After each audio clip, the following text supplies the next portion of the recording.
Il était une fois, dans une grande ville africaine, vivait une belle jeune femme nommée Zara. Zara était une danseuse gracieuse qui semait la confusion parmi les hommes. Chaque fois qu'elle faisait tourner sa hanche, elle pouvait amener n'importe quel homme à coucher avec elle et lui donner tout son argent en un clin d'œil. Bonjour et bienvenue sur Écho d'Ébène, cette chaîne qui vous relate les histoires d'amour, de tradition et de sagesse les plus inspirantes. N'oubliez pas de commenter, liker et vous abonner. Bonne écoute. Zara n'avait jamais exercé d'autre métier que la danse, qu'elle pratiquait simplement comme passe-temps.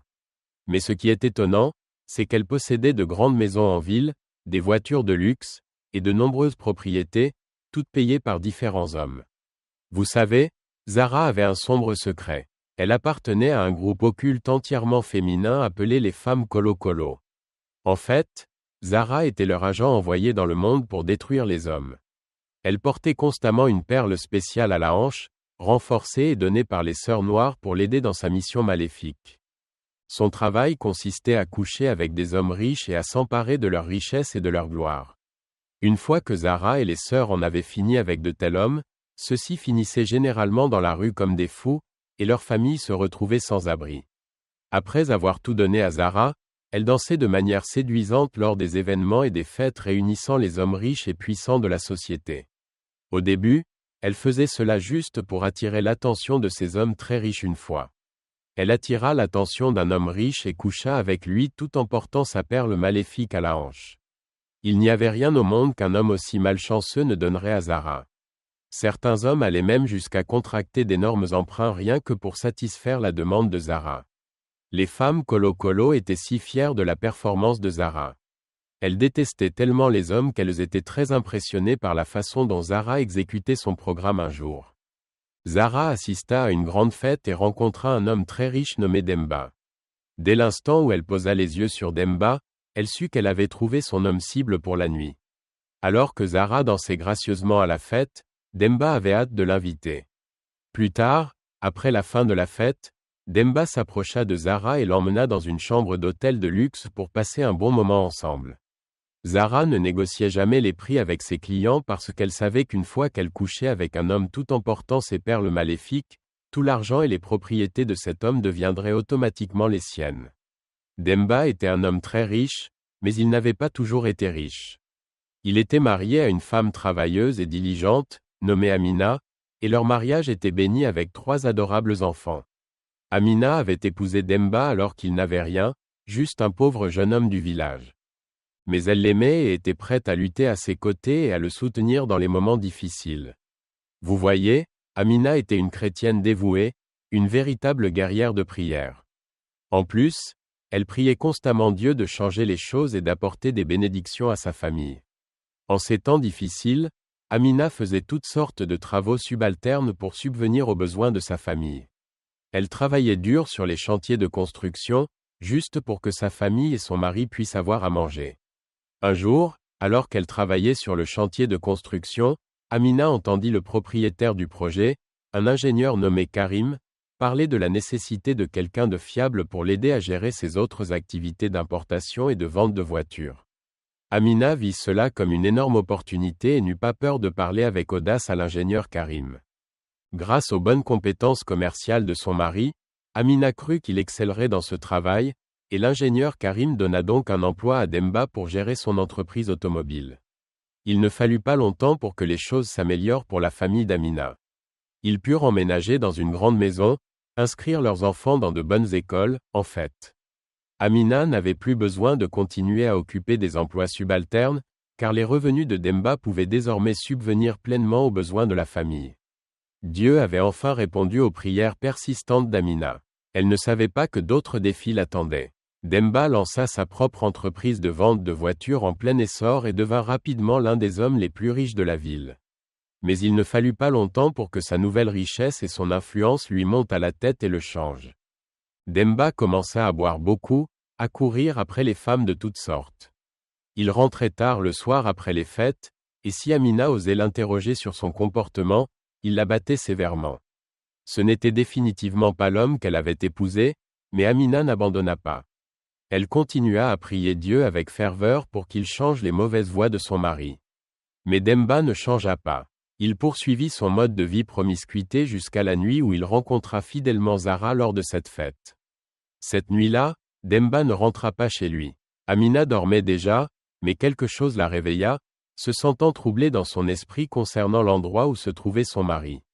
Alors Amina se mit à genoux et commença à prier sérieusement pour la situation de son mari. Pendant ce temps, dans la chambre d'hôtel, Demba et Zara étaient ensemble et passaient un moment joyeux. Zara savait qu'elle avait capturé sa grande prise pour cette nuit-là. Alors qu'elle se rapprochait pour embrasser le riche Demba, elle ressentit soudain quelque chose de brûlant sur sa hanche. C'était sa perle maléfique à la hanche. Zara sortit en courant de la pièce, criant de douleur et de confusion plus tard dans la nuit. Les sœurs noires Colo Colo se rendirent à leur lieu de réunion habituel. Zara raconta tout ce qui s'était passé avec Demba aux sœurs du clan. Elle croyait que Demba devait être soutenu par un pouvoir spirituel élevé pour avoir fait brûler ainsi sa hanche lorsqu'elle avait essayé de coucher avec lui. Les sœurs promirent à Zara que si elle parvenait à coucher avec Demba, elle serait promue au poste de commandant en second de leur clan. Un privilège rare pour lequel toutes les sœurs travaillaient extrêmement dur. Les pouvoirs de Zara furent renforcés par des forces maléfiques plus puissantes et elle fut renvoyée dans le monde pour accomplir sa tâche de destruction de Demba. Le lendemain soir, Demba et Zara se retrouvèrent lors d'une autre fête, et elle s'excusa de la façon dont elle l'avait quitté la nuit précédente, affirmant qu'elle avait une urgence. Ils décidèrent de se revoir plus tard dans la nuit. Ils entrèrent ensemble dans la chambre d'hôtel. De retour à la maison, Amina se réveilla à nouveau de son sommeil. Elle était profondément troublée dans son esprit et commença à prier pour son mari. Dans la chambre d'hôtel, Zara recommença à ressentir la sensation de brûlure provenant de sa hanche alors qu'elle s'approchait de Demba, mais cette fois, elle l'ignora. Zara était déterminée à accomplir sa mission de destruction de cet homme, Demba. Mais la brûlure des perles de sa hanche ne fit que devenir plus forte et plus intense, jusqu'à devenir insupportable. « Quelle est cette force puissante qui te protège ainsi » cria Zara à Demba. Lui-même n'avait aucune idée de ce dont elle parlait. Alors que Zara essayait de se rapprocher une fois de plus de Demba, une puissante force invisible la jeta soudainement violemment au sol. Elle commença alors à tout avouer à Demba sur ses perles maléfiques et sur ce qui se passait habituellement lorsqu'elle couchait avec des hommes tout en les portant. Elle expliqua comment les hommes perdaient toute leur richesse et leur gloire à son profit et à celui de son clan. Mais pour une raison quelconque, Demba semblait avoir une sorte de force super puissante autour de lui qui l'empêchait même de s'approcher de lui. Demba fut complètement choqué en écoutant les aveux de Zara, et il prit immédiatement ses jambes à son cou, fuyant la chambre d'hôtel, laissant Zara par terre. En rentrant chez lui, il entendit des voix fortes résonner dans la maison. Il entra et trouva sa femme, Amina, priant comme une guerrière spirituelle, criant son nom avec ferveur. Demba réalisa instantanément que c'étaient les prières incessantes et puissantes de sa femme qui l'avaient sauvé des griffes de la maléfique Zara et de son agenda diabolique. Il serra fermement sa femme, la remerciant pour ses prières qui avaient fonctionné, et lui assura que tout était fini. À partir de cette nuit, Demba a complètement changé. Il ne buvait plus excessivement, ne courait plus après les plaisirs et ne sortait plus tard le soir. Il a commencé à passer du temps de qualité avec sa famille. Demba était éternellement reconnaissant envers Dieu de l'avoir béni avec une femme vertueuse et pieuse comme Amina, qui pouvait se tenir dans la brèche spirituelle pour lui, priant sans relâche jusqu'à ce qu'il soit arraché aux griffes de la maléfique Zara. Ainsi, la famille de Demba a vécu heureusement pour toujours. Son entreprise a continué à prospérer alors qu'il y consacrait toute son attention, sans les distractions de son ancien style de vie impur. Quant à la maléfique Zara, les sœurs noires Colo Colo étaient très déçues et enragées de son échec à accomplir sa mission de destruction du riche Demba. Pour cet échec, Zara fut maudite par le clan, la folie étant sa punition. Dès lors, on pouvait voir Zara, autrefois belle, errer dans les rues, vente, complètement folle, ayant perdu la tête. Toute sa beauté et son charme d'antan avaient disparu, remplacés par une existence misérable à réparer des restes dans les rues, une femme triste et misérable. Cette histoire montre que le royaume des ténèbres cherche activement à détruire les foyers et à séparer les couples.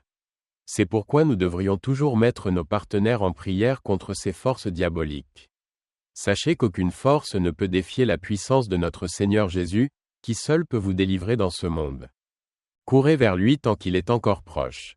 Pour finir, soyez prudents dans vos relations. Restez fidèles à vos époux et épouses, pour votre propre bien.